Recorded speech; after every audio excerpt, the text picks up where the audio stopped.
falls on me.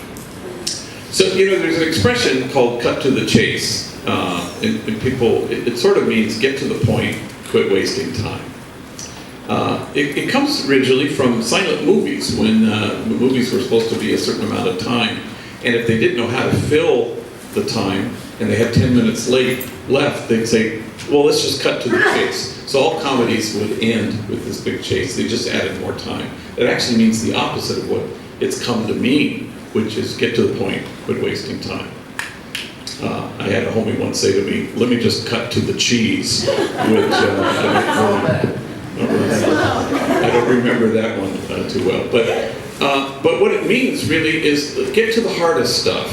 Now I suppose I could, somebody could give a thought for the day about the value of wasting time with each other, that kind of thing. But today I want to talk a little bit about get to the heart of things, get to the things that matter, which is also to say leave behind the things that don't, that are in the end a waste of our time, like anxiety and resentment and anger and having enemies. This was brought home to me by this past Sunday. I was privileged to participate in a surprise birthday party for a 90-year-old woman named Nicole. I've known her for a long time. She's the mother of a good friend of mine, Paul. And Nicole, everybody calls her Nikki, is an amazing woman, a marvel, really.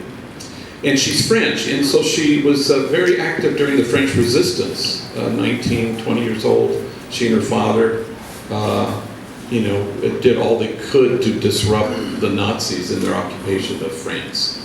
She saw the horrors of war at a really young age. Once, some French fighter with a ground-to-air missile of some kind hit dead on a Nazi plane, and it became this fiery ball that was spiraling to the ground, and all the people in her town went wild and cheering and shouting and clapping. And she looked at it and she told her friend next to her, don't clap.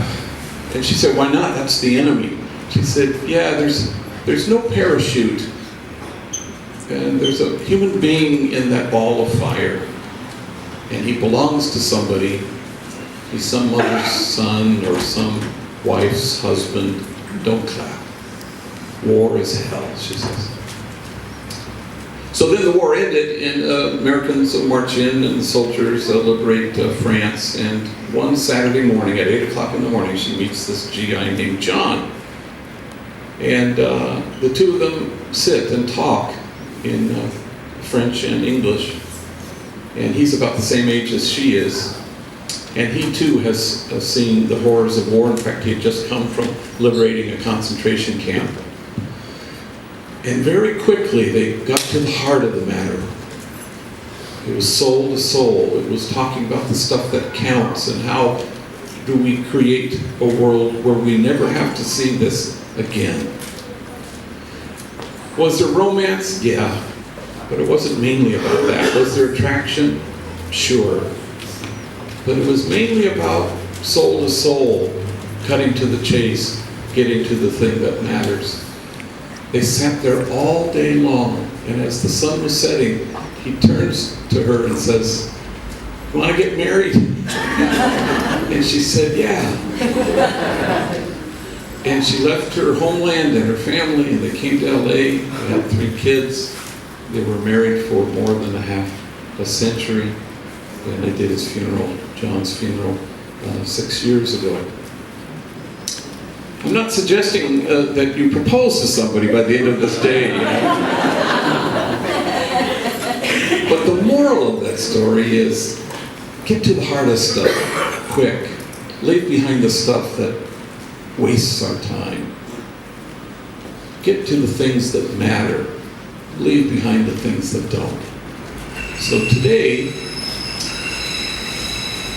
let's cut to the chase.